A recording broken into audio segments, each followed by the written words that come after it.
Hey guys, it's Dragon.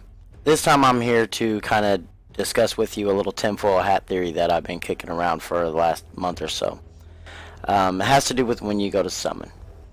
Now, everyone has their own rituals and theories and, you know, perfect places in the world for them to summon. You know, some like it on the toilet, some prefer it at 4 in the morning. Um, but there's been a one that I've been doing for like about the last 6 weeks or so that I actually picked up off of a female streamer that I'd watched. She had done this little technique just because she wasn't pulling so many shards at one time anyways, so she just kind of used it to stretch it out. But to tell you the truth, her for the limited amount of shards she's pulled, she had a pretty good roster. So I thought to myself, you know what, maybe I'll try this. So when I started my baby whale account, I figured I would go ahead and pick a new ritual and just kind of figure out, my little groove for that new account, especially since I knew I'd be pulling so much, so often and so many shards. So what I noticed is, make a long story short, whenever I feel like RNGs just really ain't blessing me very much at the moment, I will kind of stretch out my summons or get through, as I like to call, the bad RNG by popping mystery shards. Sometimes I'm doing them in singles, sometimes I do them in temples, but the more or less it's just to kind of, see when I'm warming up, see if things are going to go well. So I just pop some mystery shards until I, open up an uncommon. I prefer not to move back to my big shards until I pull an uncommon. Sometimes a rare, but usually rare I consider, I just use up the RNG that I've been quote-unquote building up. So this is, what you're seeing now is kind of a light example of that, but nothing fantastic. As you can tell, it's not exactly like a foolproof thing. There's no actual science behind it.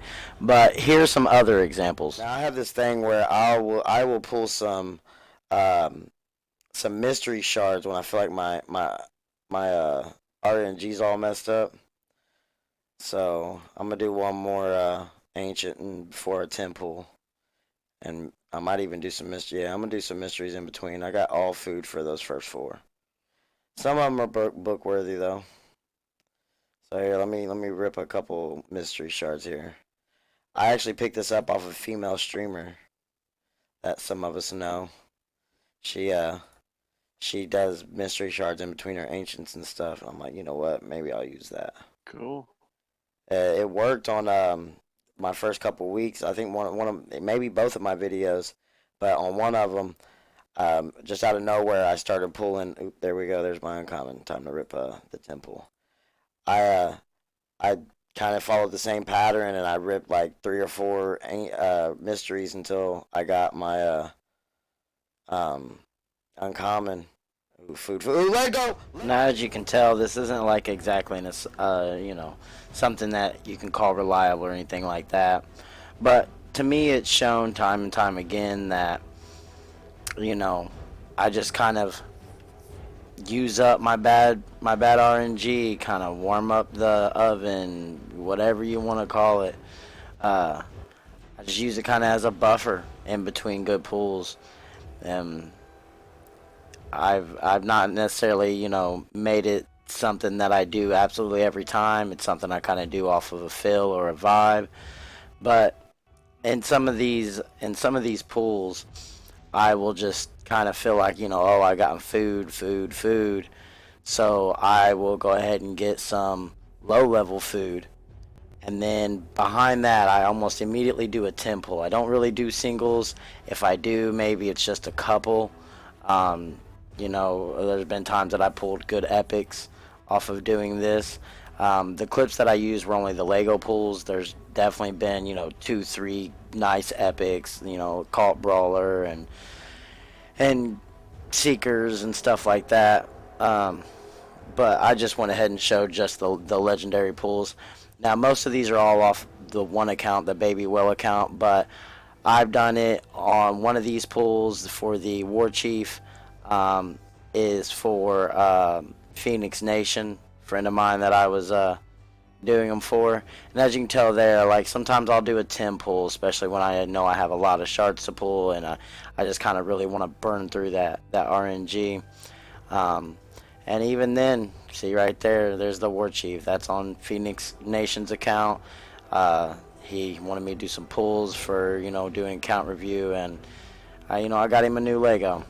There's also a few other people in the Chofly community that has done it, and it's, most of the time, it's been a Lego pull or something like that. But on the Chofly voice chat group shard opening, one of our members had spent thousands of energies trying to farm campaign for one rare hero, didn't get it, and he only had like literally 2 or 3 shards and maybe only 1 ancient, and he did the mystery shard pulls, and then his 1 ancient that he actually brought to the opening